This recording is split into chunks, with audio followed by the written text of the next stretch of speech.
Hi guys, let's take a look at this Aldi product for this season.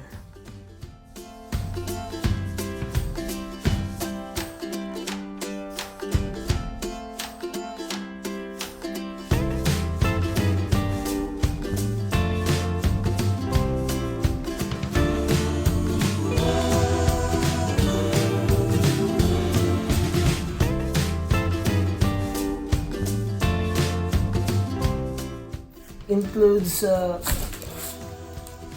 joint pliers, long nose pliers, adjustable wrench, 5-piece precision screwdriver set, 6-in-1 screwdriver, magnetic torpedo level, claw hammer, tape measure, utility knife, tool bag.